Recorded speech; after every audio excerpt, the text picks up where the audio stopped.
समय कलयुग का है, जब अधर्म अपने चरम पर पहुंच चुका है।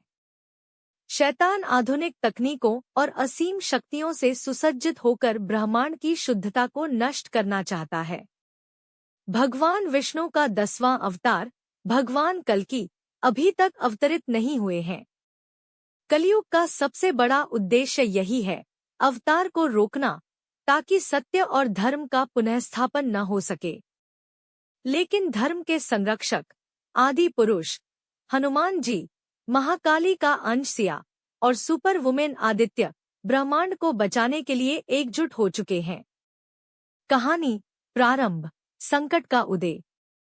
कहानी की शुरुआत होती है एक भव्य शहर धर्मपुर से, जहां शांति और सद्भाव फैला हुआ है। लेकिन एक रात आकाश में एक अजीब ऊर्जा का विस्फोट होता है। ये ऊर्जा कलयुग के राक्षसी सेनापति शत्रुध्वंसी के नेतृत्व में भेजी गई थी, जो इलेक्ट्रॉनिक शैतानों की सेना तैयार कर रहा है। ये शैतान अपनी रूप बदलने और मनुष्यों को धोखा देने में माहिर हैं। सिया का जागरण। धर्मपुर की एक साधारण लड़की सिया, जिसे महाकाली का आशीर्वाद प्राप्त है, अचानक अजीब सपने देखने लगती है। सपनों में उसे महाकाली का आदेश मिलता है कि वह अधर्म के खिलाफ युद्ध में शामिल हो।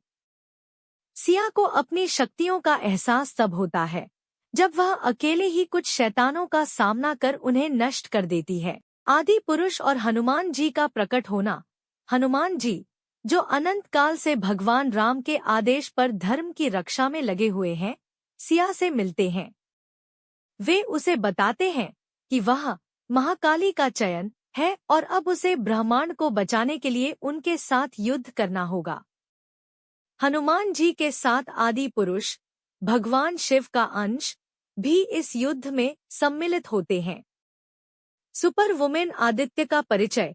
आदित्य एक आधुनिक युग की नायिका, विज्ञान और आध्यात्मिकता का अद्भुत संगम है।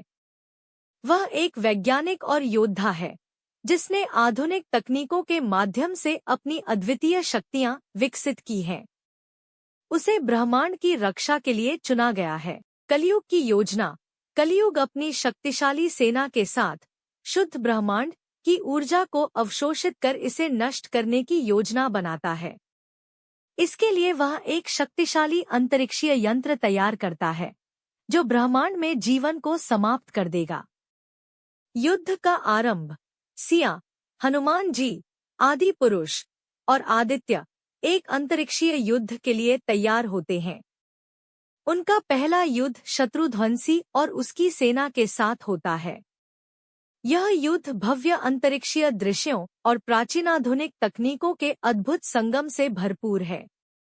एक अप्रत्याशित मोड़। कलयुग को अपनी योजना में एक कमी का आभास होता है।